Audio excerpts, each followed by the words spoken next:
आज हम स्टार्ट करेंगे एक्सरसाइज 6.3 का क्वेश्चन नंबर 12। क्वेश्चन नंबर 12 से पहले का जितना भी क्वेश्चन है हमने करा दिया है, उसको देख लीजिएगा। ठीक, क्वेश्चन नंबर 12 है हमारा। एक त्रिभुज एबीसी की भुजा एबी और बीसी तथा माध्यिका एडी एक अन्य त्रिभुज पीक्यूआर की क्रमशः भुजा पीक्यू और क्यूआर तथा माध्यिका पीएम के समानुपाती है। दर्शाइए कि त्रिभुज एबीसी समरूप त्रिभुज पीक्यूआर। तो इसमें देखिए दो त्रिभुज है, एक एबीसी है और एक पीक्यूआर है। तो हमने दो त्रिभुज बना लिया, A B C P Q R. और क्वेश्चन में कहा है कि त्रिभुज एबीसी की माध्यिका एडी है, तो हमने त्रिभुज एबीसी की माध्यिका एडी खींच लिया। त्रिभुज ए बी सी की माध्यिका एडी है और दूसरे त्रिभुज में पी क्यू आर की माध्यिका पीएम है। पी क्यू आर की माध्यिका देखिए पीएम है ना, तो हमने एक त्रिभुज पी क्यू आर बनाया और उसका माध्यिका पीएम खींचा। पी क्यू आर, इसकी माध्यिका पीएम है। अब समझ लीजिए माध्यिका होता क्या है। माध्यिका का मतलब होता है कि जिस रेखा पर माध्यिका खींचा जाता है वो दो बराबर भागों में बांटता है। जैसे यहाँ पर देखिए त्रिभुज एबीसी की माध्यिका एडी है, तो एडी माध्यिका इसको दो बराबर भागों में बांटेगा। मतलब जितनी लंबाई बीडी भुजा की होगी उतनी ही लंबाई सीडी भुजा की होगी। तो बीडी बराबर सीडी होगा इसमें, क्योंकि त्रिभुज एबीसी की माध्यिका एडी है, एडी माध्यिका है तो दो बराबर भागों में बांट देगा। इसी प्रकार ट्रायंगल पी क्यू आर का माध्यिका पीएम है, तो पीएम इसको दो बराबर भागों में बांट देगा, एक क्यू एम और दूसरा एम आर। तो यहां पर लिख दीजिए क्यू एम बराबर एम आर, क्योंकि माध्यिका है तो दो बराबर भागों में बांट देगा। और क्वेश्चन में हमारा दिया क्या गया है, दिया है ए बी और बी सी तथा माध्यिका एडी एक अन्य त्रिभुज पी क्यू आर की क्रमशः भुजा पी क्यू और क्यू आर तथा माध्यिका पीएम के समानुपाती है। मतलब कि इस भुजा का, ए बी भुजा का और पी क्यू भुजा का अनुपात निकालेंगे तो बराबर होगा पी सी भुजा और क्यू आर भुजा के। फिर बराबर होगा एडी अपॉन पीएम के, क्योंकि माध्यिकाओं का अनुपात भी इसमें देखिए समानुपाती कहा है ना। तो लिख दीजिए ए बी बट्टे ए बी की संगत भुजा पी क्यू है तो पी क्यू बराबर बी सी बट्टे क्यू आर बराबर है एडी। एडी माध्यिका है तो त्रिभुज ए बी सी की माध्यिका एडी बटे त्रिभुज पी क्यू आर की माध्यिका पीएम है। यहां लिख दीजिए पीएम। ये क्वेश्चन में आपके दिया गया है, ठीक वही चीज हमने इसमें लिखा है। और हमको प्रूफ क्या करना है,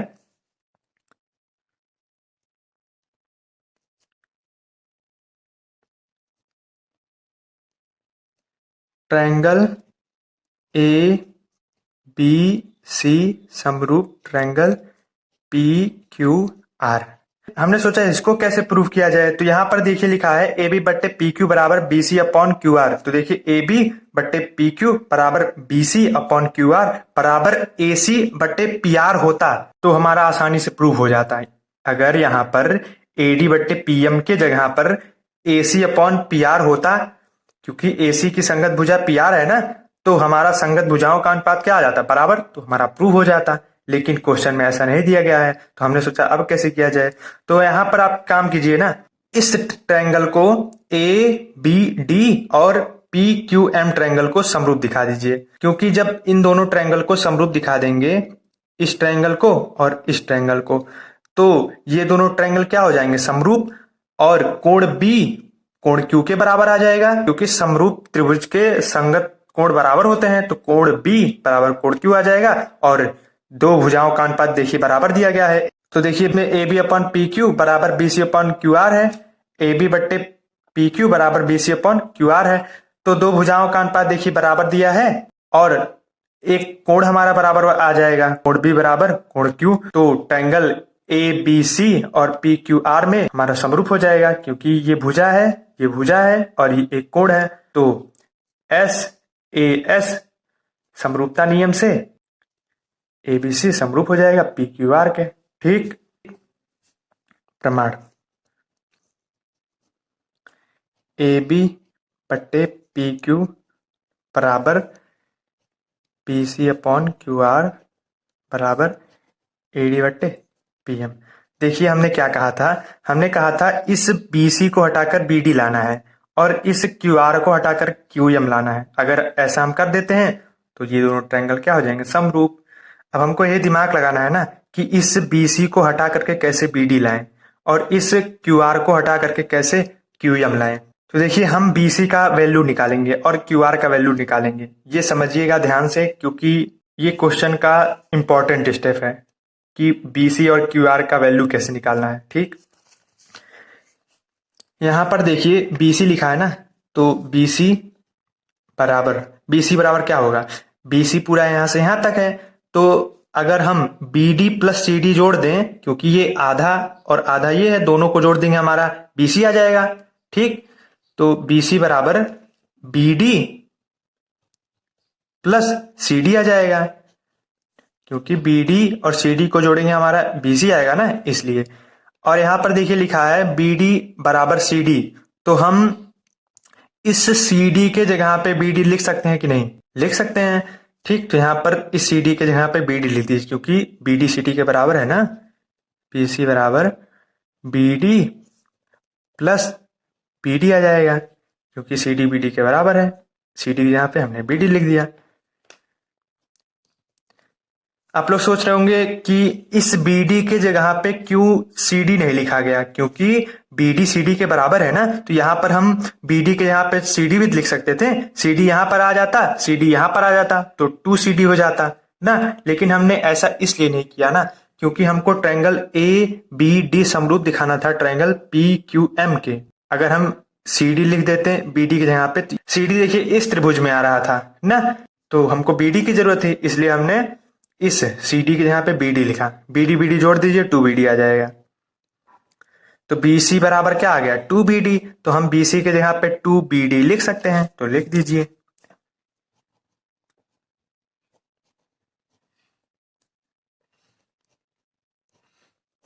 अब हम QR का वैल्यू निकालेंगे। तो देखिए QR बराबर QM प्लस MR होगा, क्योंकि QM और MR दोनों को जोड़ेंगे क्या आएगा हमारा, QR आ जाएगा। ठीक, अब देखिए QM जो है MR के बराबर है, ये बराबर क्यों आ गया, क्योंकि ये माध्यिका है ना PM, तो दो बराबर भागों में बांटेगा, इसलिए QM बराबर MR आ गया। ठीक, तो QR बराबर इस MR के जगह पे हम QM लिख सकते हैं कि नहीं, बिल्कुल, क्योंकि MR QM के बराबर है ना, तो QM प्लस MR के जगह पे QM लिख दीजिए। ये समझ में आया कि हम इस QM की जगह पे क्यों MR नहीं लिखें, क्योंकि MR QM के बराबर है ना, तो हम इस QM के जगह पे MR लिख सकते थे ना। हमने इसलिए नहीं लिखा ना, क्योंकि हमको ट्रायंगल ABD समरूप दिखाना है ट्रायंगल PQM के, और अगर हम MR लिख देते तो हमारा MR देखिए इस ट्रायंगल में आ जा रहा था, इसलिए हमने इस MR के जगह QM लिखा। QR बराबर QM 2QM, तो QR के जगह पे 2QM लिख दीजिए। 2QM बराबर AD अपॉन PM, 2 से 2 कैंसिल, AB अपॉन PQ बराबर BD अपॉन QM बराबर AD अपॉन PM। तो देखिए AB बट्टे PQ बराबर BD बट्टे QM बराबर AD अपॉन PM। तो देखिए संगत भुजाओं का अनुपात क्या आ रहा है, बराबर, तो ट्रायंगल ABD समरूप हो जाएगा ट्रायंगल PQM के। ठीक, या फिर आप लिख भी सकते हैं SSS, क्योंकि ये भी भुजा है, ये भी भुजा है, ये भी भुजा है, SSS समरूपता नियम से ट्रायंगल ABD समरूप ट्रायंगल PQM। और जब ये दोनों ट्रायंगल समरूप हैं तो इनके संगत कोण क्या होंगे, बराबर, कोण B बराबर कोण Q आ जाएगा।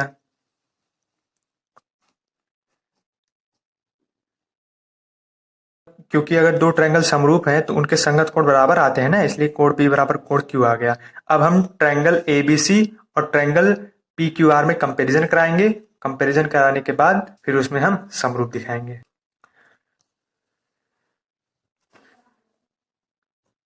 ट्रायंगल ABC व ट्रायंगल PQR में कोण B कोण Q के बराबर होगा। क्यों बराबर होगा? क्योंकि देखिए अभी हमने प्रूव किया है ना, कोण B बराबर कोण Q, तो हम इस कोण B कोण Q के बराबर दिखा दिए। कोण B कोण Q के बराबर, और दो भुजाओं का अनुपात क्या दिए गए हैं? बराबर। AB बट्टे PQ बराबर BC अपॉन QR।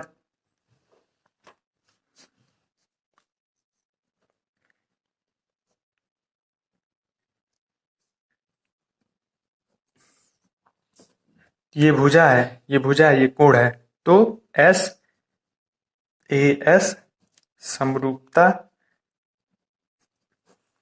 नियम से ट्रायंगल ABC समरूप ट्रायंगल PQR प्रूव हो गया हमारा। क्वेश्चन नंबर 13 है हमारा। एक त्रिभुज ABC की भुजा BC पर एक बिंदु D इस प्रकार स्थित है कि एंगल ADC बराबर एंगल BAC। दर्शाइए कि CA स्क्वायर बराबर CB इंटू CD है।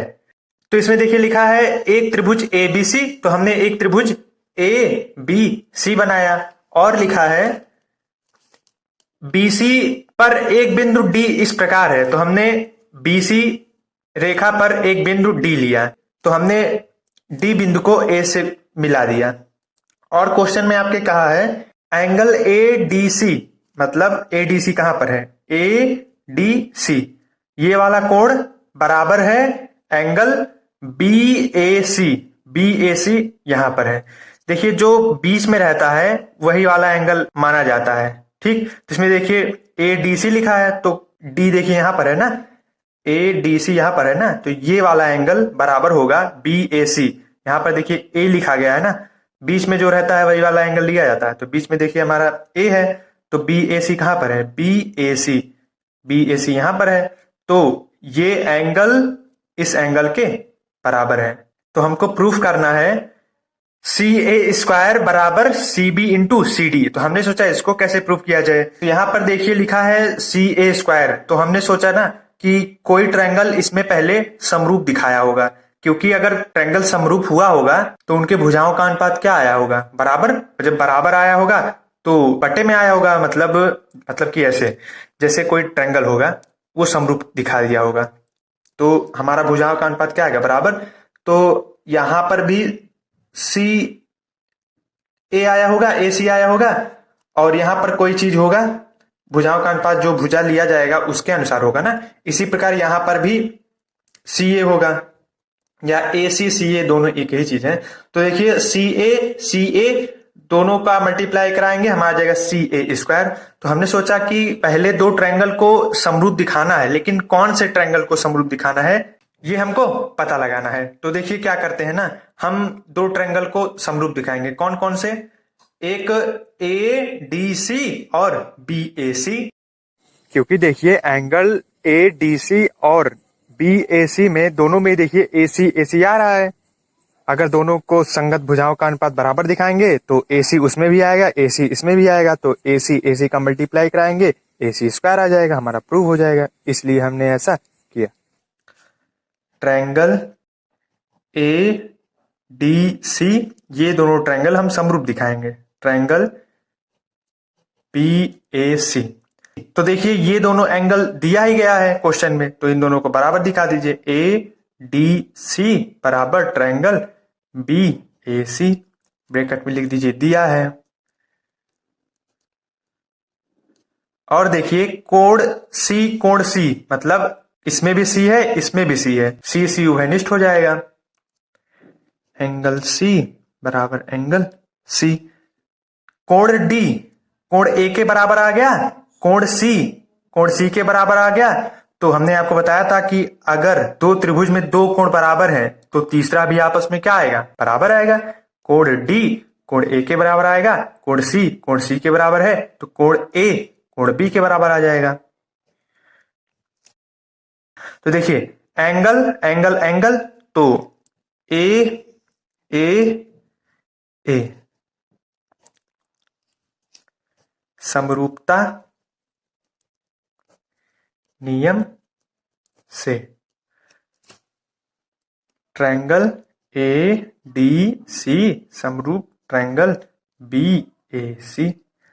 तो हम जानते हैं कि अगर दो ट्रायंगल समरूप हैं तो उनके संगत भुजाओं का अनुपात क्या होता है, बराबर। ठीक, तो यहां पर देखिए दो त्रिभुज है ए डी सी बी ए सी, तो हम इसका फिगर बना लेते हैं ए डी सी और यहां पर बी ए सी। देखिए दो ट्रायंगल का हमने फिगर बना लिया। अब हम जानते हैं कि दो त्रिभुज अगर समरूप होते हैं तो उनकी संगत भुजाओं का अनुपात क्या होता है, बराबर। तो एडी बट एडी के संगत भुजा बी ए या ए बी बराबर होगा डी सी या सी डी बटे सी डी की संगत भुजा ए सी है ना, ए सी या सी ए लिख दीजिए, सी ए बराबर ए सी या सी ए लिख दीजिए, क्योंकि अगर 2 गुणे 5 है तो इसको 5 गुणे 2 भी लिख सकते हैं। इसी प्रकार अगर हम सी ए लिखें चाहे ए सी लिखें, दोनों एक ही चीज है, गुणा में हम आगे पीछे लिख सकते हैं ना, इसलिए यहां पर सी ए लिख दीजिए। और सी ए की संगत भुजा बी सी है या सी बी लिख दीजिए। अब देखिए सी ए तिर्यक गुणा कर देंगे, हमारा जाएगा सी ए स्क्वायर और सी बी सी डी का मल्टीप्लाई कराएंगे, हमारा इतना आ जाएगा। ठीक, देखिए इसका कोई काम ही नहीं है, इसको काट दीजिए। सी ए का मल्टीप्लाई सी ए में करा दीजिए, सी ए स्क्वायर बराबर सी बी का मल्टीप्लाई सी डी में करा दीजिए, C B into C D. Prove हो गया हमारा।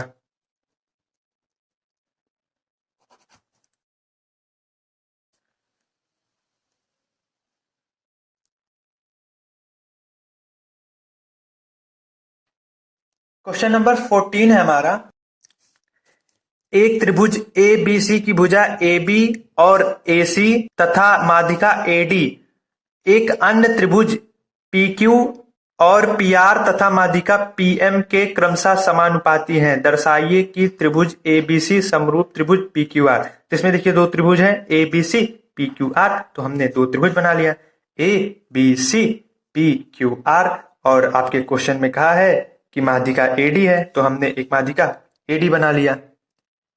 ठीक, इसी प्रकार त्रिभुज पी क्यू आर में माध्यिका पीएम है, तो हमने एक माध्यिका पीएम बना लिया। ठीक, और क्वेश्चन में आपके लिखा है कि ए बी और ए सी और माध्यिका एडी एक अन्य त्रिभुज की भुजाओं पी क्यू और पी आर और माध्यिका पीएम के समानुपाती है। मतलब कि ए बी बट्टे पी क्यू बराबर ए सी बट्टे पी आर बराबर ए डी बट्टे पी एम। ये आपके क्वेश्चन में दिया गया है। तो वही चीज देखिए हमने लिखा ए बी बट्टे पी क्यू बराबर A C upon P R बराबर A D upon P M. और हमको प्रूफ करना है ट्रायंगल ए बी सी समरूप ट्रायंगल पी क्यू आर। इस क्वेश्चन को करने के लिए दो मेथड है, पहला कंस्ट्रक्शन करके, दूसरा प्रमेय द्वारा। अगर आप कंस्ट्रक्शन करके रचना करके क्वेश्चन को लगाते हैं तो 2 पेज में क्वेश्चन हमारा लगेगा, और रचना करके अगर क्वेश्चन को लगाते हैं तो क्वेश्चन हमारा बहुत लेंदी चला जाएगा। दूसरा है प्रमेय द्वारा। अगर प्रमेय द्वारा लगाते हैं तो हमारा क्वेश्चन 4 लाइन में समाप्त हो जाएगा और समझने में भी कोई दिक्कत नहीं होगी। तो हम प्रमेय द्वारा बताएंगे। तो देखिए हमको जो सिद्ध करना है ए बी सी समरूप पी क्यू आर, तो हम क्या करते हैं ना, ए बी बट्टे पी क्यू बराबर दिखा देते हैं ए डी बट्टे पीएम के। ऐसा हमने क्यों किया, इसका कारण अभी आपको आगे पता चल जाएगा। ठीक, ए बी बट्टे पी क्यू बराबर ए डी अपॉन पीएम है, यही चीज हमने यहां पर लिखा। इसको फर्स्ट इक्वेशन बना दीजिए। सेकंड इक्वेशन है हमारा ए सी बट्टे पी आर बराबर ए सी बट्टे पी आर भी ए डी अपॉन पीएम के बराबर है, ए डी अपॉन पीएम लिख दीजिए। इसको इक्वेशन 2 बना दीजिए। अब यहां पर आपको प्रमेय याद करना पड़ेगा। प्रमेय हमारा ये है कि अगर दो त्रिभुज की भुजाओं का अनुपात माध्यिकाओं के अनुपात के बराबर आ जाए। देखिए दो त्रिभुज हैं, एक ए बी सी है, पी क्यू आर है, दोनों की संगत भुजाओं का अनुपात देखिए माध्यिकाओं के अनुपात के बराबर आ रहा है। एडी अपॉन पीएम हमारा माध्यिका है ना, तो दो त्रिभुज के संगत भुजाओं का अनुपात अगर माध्यिकाओं के अनुपात के बराबर आता है तो तीसरी भुजा का अनुपात भी माध्यिका के बराबर आएगा। ये हमारा प्रमेय है। तो A B upon P Q बराबर एडी अपॉन पीएम है, A C upon P R बराबर एडी अपॉन पीएम है, तो तीसरी भुजा का अनुपात भी माध्यिकाओं के अनुपात के बराबर होगा। तीसरी भुजा हमारी क्या है? बी सी बटे क्यू आर, ये भी बराबर होगा माध्यिकाओं के अनुपात के बराबर। ये प्रमेय याद कर लीजिए, ठीक, हम यहां लिख दे रहे हैं। यदि दो त्रिभुजों में दो भुजा का अनुपात माध्यिकाओं के अनुपात के बराबर आता है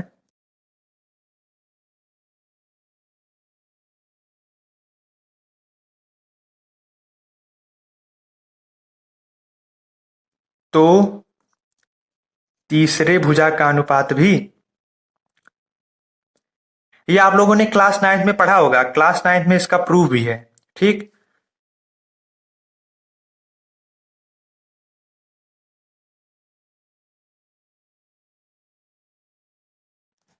माध्यिकाओं के अनुपात के बराबर होता है। तो देखिए दो त्रिभुज में दो भुजाओं का अनुपात माध्यिकाओं के अनुपात के बराबर आ रहा है। A B upon P Q बराबर एडी अपन पी एम, ये माध्यिका है ना, तो दो भुजाओं का अनुपात देखिए माध्यिकाओं के अनुपात के बराबर आ रहा है, तो तीसरी भुजा का अनुपात भी माध्यिका के बराबर आएगा। तो तीसरी भुजा का अनुपात हमारा क्या है? तीसरी भुजा हमारी क्या है? बीसी है ना, बीसी बटे बीसी की संगत भुजा क्यू आर है, तो क्यू आर बराबर इसका अनुपात भी माध्यिका के बराबर होगा, एडी बट्टे पीएम। इसको इक्वेशन थर्ड बना लीजिए, इक्वेशन फर्स्ट, सेकंड व थर्ड से। ये देखिए ये तीनों आपस में बराबर हैं, AD upon PM, AD upon PM, AD upon PM, तो ये तीनों भी आपस में क्या होंगे? बराबर, ठीक।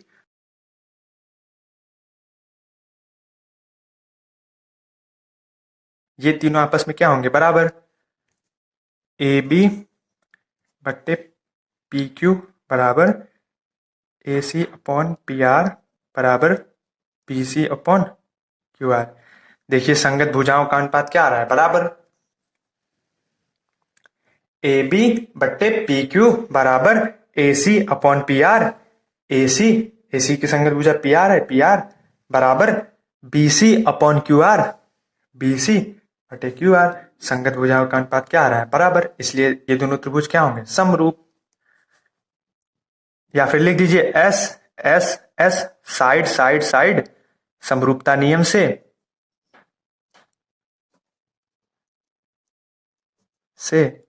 ट्रायंगल ए बी सी समरूप triangle P Q are prove हो गया हमारा।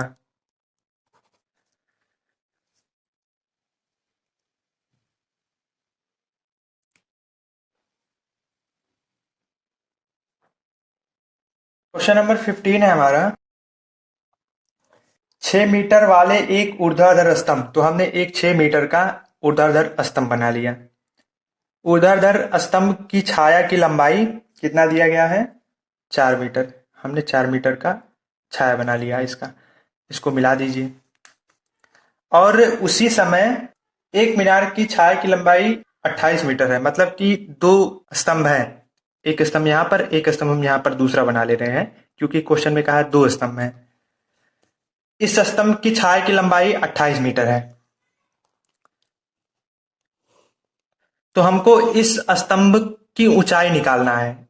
इसको x मान लीजिए, यहाँ पर a लिख दीजिए, यहाँ पर b लिख दीजिए, यहाँ पर c, यहाँ पर d, यहाँ पर e, यहाँ पर f। तो देखिए भूमि से स्तंभ के बीच कितने अंश का कोण बनेगा? 90 अंश का कोण बनेगा। यहां पर भी 90, यहां पर भी 90। और छाया की लंबाई दोनों एक ही समय पर बन रहा है ना, तो एक ही समय पर जब उन्नयन कोण बनता है तो दोनों क्या होते हैं? बराबर। ये देखिए, ये कोण इस कोण के बराबर होगा, क्योंकि एक ही समय पर छाया की लंबाई बन रहा है ना, इसलिए। तो ये कोण इस कोण के बराबर होगा। ब्रैकेट में लिख दीजिएगा कोण सी बराबर कोण एफ, क्योंकि एक ही समय पर बनने वाला उन्नयन कोण बराबर होता है। तो त्रिभुज ए बी व त्रिभुज डी ई एफ में कोण बी बराबर कोण ई बराबर 90 अंश। कोण बी भी 90 अंश का है, कोण ई भी 90 अंश का है। कोण सी बराबर होगा कोण एफ। ब्रैकेट में लिख दीजिएगा एक ही समय पर, ये उन्नयन कोण कहलाता है। इन दोनों कोण को उन्नयन कोण कहेंगे। एक ही समय पर बनने वाले उन्नयन कोण बराबर होते हैं।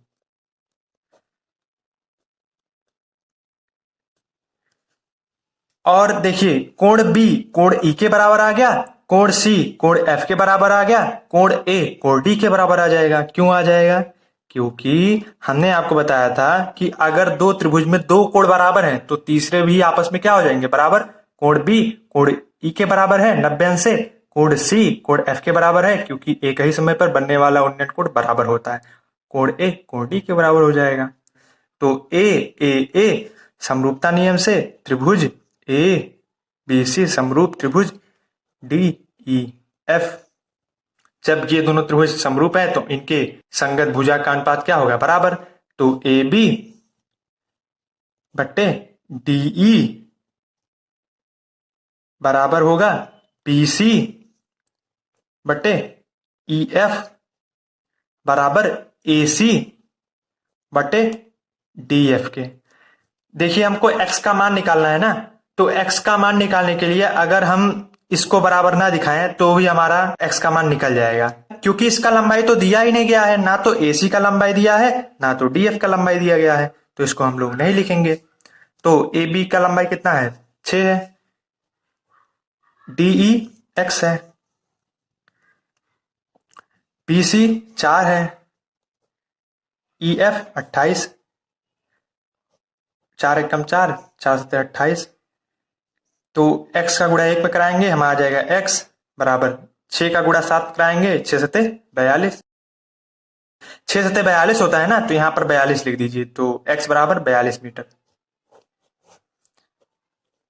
आंसर क्वेश्चन नंबर 16 है हमारा। ट्रायंगल ए बी सी और ट्रायंगल पी क्यू आर में हमारा माध्यिका ए बी सी ट्रायंगल में ए डी दिया गया है और पी क्यू आर में हमारा माध्यिका पी एम दिया गया है। और क्वेश्चन में दिया गया है ट्रायंगल ए बी सी समरूप है ट्रायंगल पी क्यू आर के, और हमको प्रूफ करना है ए बी बट्टे पी क्यू बराबर ए डी बट्टे पी एम। तो ए बी बट्टे पी क्यू बराबर ए डी बट्टे पी एम कब आएगा? देखिए, ए बी बट्टे पी क्यू बराबर ए डी बट्टे पी एम। तो अगर हम इस ट्रायंगल को और इस ट्रायंगल को दोनों को अगर हम समरूप दिखा देते हैं तो हम जानते हैं कि समरूप त्रिभुजों का संगत भुजाओं का अनुपात क्या होता है? बराबर। तो हमारा ए बी बट्टे पी क्यू बराबर A D upon P M आ जाएगा। तो हमको करना क्या है ना, हमको प्रूफ करना है ट्रायंगल ए बी डी समरूप ट्रायंगल पी क्यू एम। जैसे ही हम ट्रायंगल ए बी डी समरूप दिखा देते हैं पी क्यू एम के, तो हमारा ये आ जाएगा। ठीक, प्रमाण। तो देखिए, हमारा दिया क्या गया है, ट्रायंगल ए बी सी समरूप है ट्रायंगल पी क्यू आर के। अगर दो त्रिभुज समरूप हैं तो उनकी संगत भुजाओं का अनुपात क्या होगा? बराबर। तो यहां पर लिख दीजिए ए बी बटे ए बी की संगत भुजा पी क्यू है, पी क्यू है ना, पी क्यू बराबर बी सी बटे बी सी की संगत भुजा क्यू आर है, क्यू आर लिख दीजिए। बराबर AC बटे PR। ठीक, तो AC बटे PR की आवश्यकता नहीं है, इसका उपयोग नहीं करेंगे हम लोग। इसका अभी कारण आपको बताते हैं इसका उपयोग क्यों नहीं किया जाएगा। तो देखिए यहां पर लिखा है BC और QR, तो हम BC और QR का वैल्यू निकालेंगे। कैसे निकालेंगे, ये हमने आपको क्वेश्चन 12th में ही बता दिया था। ठीक, देखिए BC बराबर क्या होगा, BD प्लस CD। BC बराबर BD प्लस CD, तो BC बराबर BD प्लस BD आ गया, क्योंकि ये दोनों माध्यिका है तो ये दोनों आपस में क्या होंगे, बराबर। तो BC बराबर 2BD आ जाएगा। ठीक, यहां पर लिख दीजिए BC यहां पे 2BD,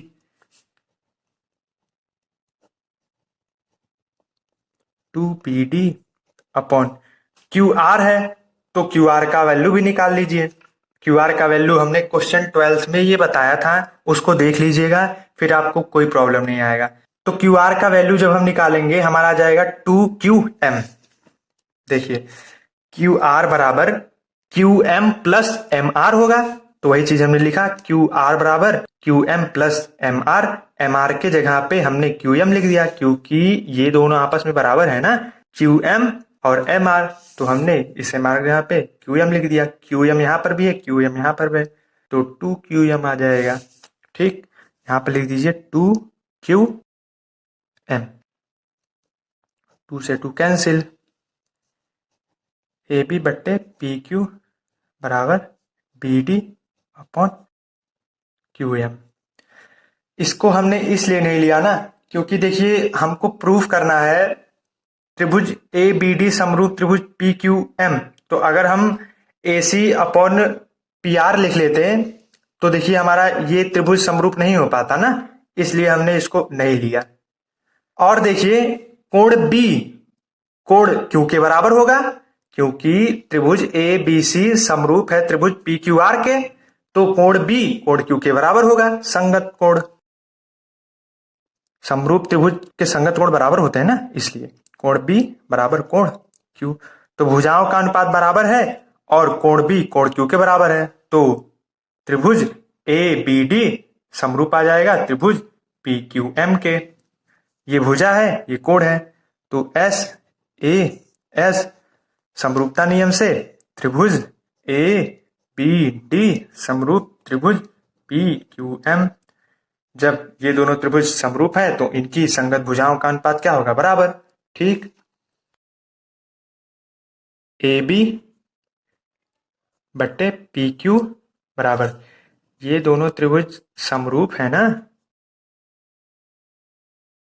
ये दोनों त्रिभुज समरूप है ना, यही तो हमने अभी प्रूफ किया है। तो इनके संगत भुजा का अनुपात क्या होगा, बराबर AB बट्टे PQ बराबर